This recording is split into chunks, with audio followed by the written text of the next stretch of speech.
আরে ভাই, স্যামসাং এই দামের মধ্যে এই জিনিসটা করলো কি করে? তোমরা ভাবতে পারছো? কারণ এই দামের মধ্যে তুমি নর্মাল একটা স্লো স্টোরেজ টাইপ পেতে এবং LPDDR4X র্যাম পেতে, নর্মাল জিনিস।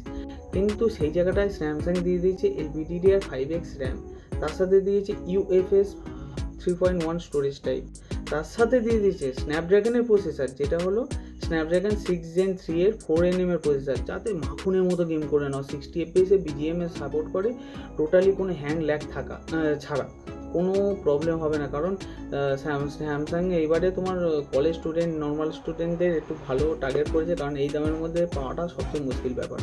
আর এর সাথে বাইপাস চার্জিংও দিয়ে দিয়েছে, 6000 mAh ব্যাটারি এবং 45 ওয়াটের ফাস্ট চার্জিং সহ। তাহলে আবার কি চাই? তার সাথে ডিসপ্লে দিয়ে দিয়েছে সুপার অ্যামোলেডের ডিসপ্লে, 120 হার্টসের রিফ্রেশ রেট এবং 6.7 ইঞ্চির ফুল HD প্লাস ডিসপ্লে, যাতে তুমি মুভি দেখো পুরো মাখনের মতো চলবে। 4K মুভিও পর্যন্ত সাপোর্ট করে। তাহলে আবার কি লাগবে? তোমার আর কিছু লাগার কোনো কথাই নয়। কিন্তু তার সাথে আরও কিছু দিয়ে দিয়েছে, ডিসপ্লেতে প্রোটেকশান দিয়ে দিয়েছে গরিলা গ্লাস ভিক্টাস সহ, IP রেটিং দিয়ে দিয়েছে 64। তাহলে আবার কি চাই? টুকটাক জল টল ঠোকা লাগলো, একটু লাগলো, কিচ্ছু হবে না, চাপ নিতে হবে না, কারণ মোবাইলটা সেই লেভেলে নিয়ে গেছে। এর সাথে দিয়ে দিয়েছে 6 বছরের OS আপডেট এবং 6 বছরের সিকিউরিটি প্যাচ আপডেট। তাহলে আবার কি চাই? কিছু নিতে লাগবে না, কারণ 6 বছর তুমি মোবাইলটা ধরো আনবক্সিং করবে যখন, তখন মোবাইলটা তোমার অ্যান্ড্রয়েড 16 চালু হবে আর One UI 8.5 চালু হবে। তাহলে সেই মোবাইলটা অ্যান্ড্রয়েড 22 পর্যন্ত চলবে। তাহলে লং লাস্টিং মোবাইল, তাহলে ব্যাটারিও পর্যন্ত ভালো, এমনকি সব দিক থেকে ফেসিলিটি দিচ্ছে। তুমি চোখ বন্ধ করে সামনে নিয়ে নাও, কারণটা হচ্ছে এই দামটা এখন কদিন থাকবে, তার কয়েকদিন পরে বেড়ে যাবে।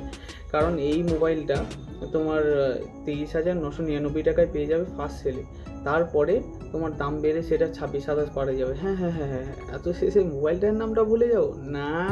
মোবাইলটার নাম বলেই যাব আমি। মোবাইলটার নাম হলো Samsung Galaxy S70 Pro 5G mobile. 5G ফুল কানেক্টিভিটি আছে। তাহলে আর কোনো চাপ নিতে হবে না, মোবাইলটা নিয়ে নাও। হিটিং ল্যাগিং ইস্যু তেমন নেই। মোবাইলটা একদম পুরো কলেজ স্টুডেন্ট, স্কুল স্টুডেন্টদের জন্য একদম বেস্ট। আর যদি তুমি অফিসিয়াল ওয়ার্ক করো তার জন্যও বেস্ট। আর কিচ্ছু লাগবে না, স্টোরেজ টাইপ থেকে শুরু করে সব দিকে বেস্ট। তাহলে তুমি মোবাইলটা নিয়ে নাও। আর বেশি কিছু বলতে চাই না, আজকের মতো শেষ। ভিডিওটা যত ছোটো হবে মানুষকে তত ভালো করে বোঝানো যাবে, কারণ সেই জিনিসটা নাহলে মানুষ বুঝবে কী করে।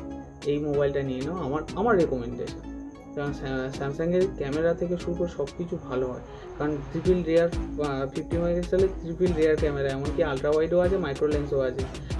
নো ডাউটলি ফটো ভালো তোলে। ভিডিওতে 4K 30 FPS পর্যন্ত সাপোর্ট করে, আর সামনে 1080 30 FPS পর্যন্ত সাপোর্ট করে। সামনে তোমার 12 মেগাপিক্সেলের সেলফি ক্যামেরা, বুকে এফেক্ট থেকে শুরু করে সব দিক থেকে বেস্ট। আর কিচ্ছু লাগবে না, চোখ বন্ধ করে মোবাইলটা নিয়ে নাও। আমি আর কিছু বলতে চাই না। তাহলে আজকের মতো টাটা, আবার দেখা হবে একদিন।